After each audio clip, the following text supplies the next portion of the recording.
entrepreneurs to save time and money by making big business marketing technology accessible and affordable for small business. Today, we are going to talk about, can you think?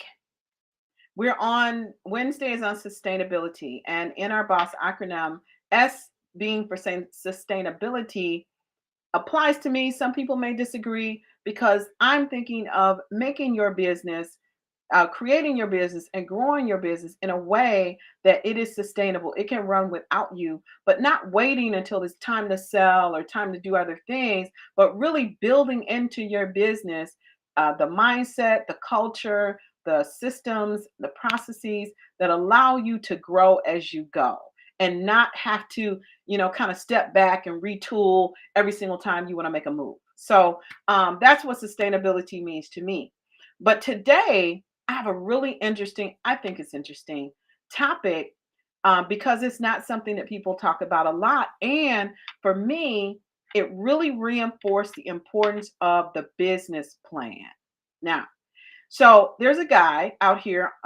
There's a guy named Jordan Harbinger. He's really, really smart dude, and he has a newsletter that I get every now and I actually read it sometimes. But today it had a really great topic, and it was about um, information and how back in the old days, dictators, and I'm paraphrasing, they used blocking of information to control activity. And he had a guy, I'm going to look up his name here, um, that he was interviewing. It's Yuri, let's see, Yuval. Yuval. You have to look it up. Just search him up.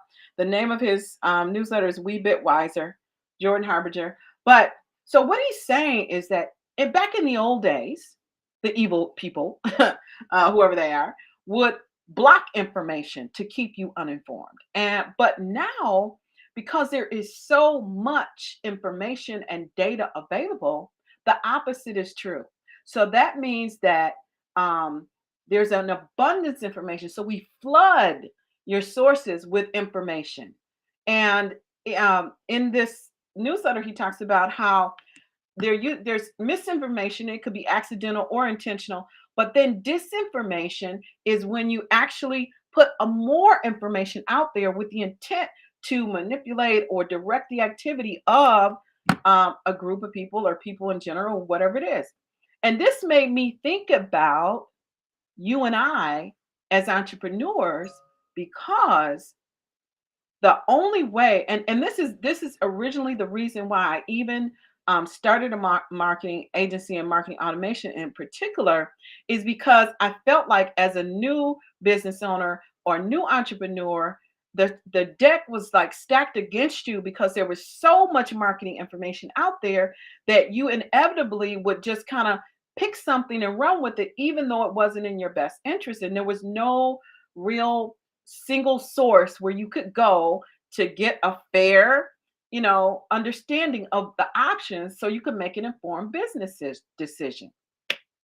And so when I'm looking at the landscape and I'm looking at this article and the information he shared and how he talks about how you can protect yourself and be able to think by trying to eliminate your biases. Now ironically, I personally think he has a few biases of his own that I don't agree with, but still a very smart guy.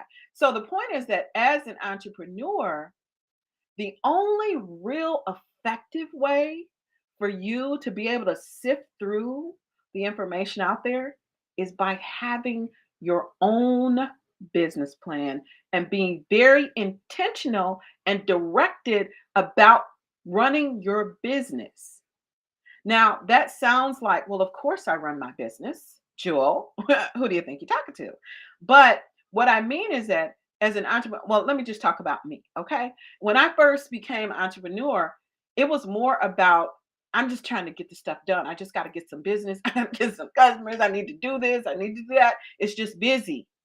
And so, but what I found is that you're all over the place with that. Like I had a lot of surprises. I had a lot of things happen. And I was like, oh, I didn't know about that, right? Um, But if you're intentional, if you have a business plan, and I am going to have my advisor, we're working out, I'm going to have him come out and do a live stream where we talk about this really succinct plan approach that he has. Um, but if you're intentional, you have to be self-focused. And the way you self-focus as an entrepreneur is with your business plan. And the reason that's important is because when you have a plan that you're executing to as an entrepreneur, that means you can be proactive and select the information that you're looking for, and you can be informed and you can be very targeted and focused on getting the help that you need.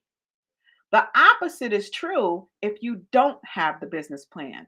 Um, and I'm not talking about, I mean, it's good to have one in your head, but when the process is, again, when I was a project manager, um, the plan was always the thing no one wanted to do. And I would have to emphasize that the importance of the plan is not the document, the piece of paper that you get when you're done with it. The importance of the plan is the process and the thinking that you go through to create it. Okay. So as you go through and create this short plan, you're going to really dial in. I really dialed in my direction and the things I wanted to do. And when you do that, you become a very educated, very savvy, focused entrepreneur. And that means that if 15 people all come at you at the same time with their great newfangled marketing solution, you can just step back and be like, okay, you know what? This is my target audience and this is what I'm focusing on. How can you help me do that? And then you can level out the vendors or the solutions and see which one is really going to help you accomplish your objective better. This is different than just kind of being out there new and just going, okay, I need a website. Okay, SEO that can help me get customers. Okay, great. You know that doesn't. I mean, that doesn't serve you very well. And so, I just thought that this was a really great perspective that I had not really heard before. So, if you get a chance, I'm actually endorsing. I'm endorsing you, Jordan, even though we had some disagreements. But I definitely think that in this conversation where it talks about a new form of censorship, it focuses on the point that you have to learn how to think. He makes a reference in the article about how schools used to teach you to be knowledgeable, and now you have to learn how to think. It's true. You have to make associations and not just remember data, but understand connections and create your own connections. Be able to see how things work together and how they may things that you normally wouldn't think would work together, how they do. So anyway, the point is, I feel like I'm rambling today, but the point is that to have a sustainable business, you have to have time, not only have time to think, but you need to be able to think. And when it's busy and you don't have a lot of time, as most entrepreneurs are, then the shortcut or the cliff notes in terms of being able to effectively run your business is your business plan.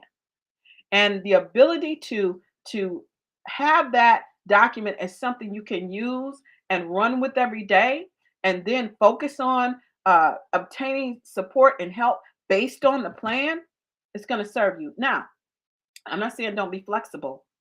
We have to be flexible and we have to be able to pivot. But when you do pivot, pivot based on the plan. You look at the plan and you go, okay, I really want to do this. New information says maybe I should do this. Okay, now update the plan. Just keep it moving. So anyway, I hope this was helpful to you. If it was helpful, then definitely share the video. I love when people share this content because I am on a mission to help small business owners to be successful. 90% of small business owners fail, and almost 80% of small business owners make less than 50 grand a year. So I could say that they all need some help. We all need some help. So anyway, that is my message for today. Again, I hope it's helpful for you, and I will see you next time on Jules Gems. Bye for now.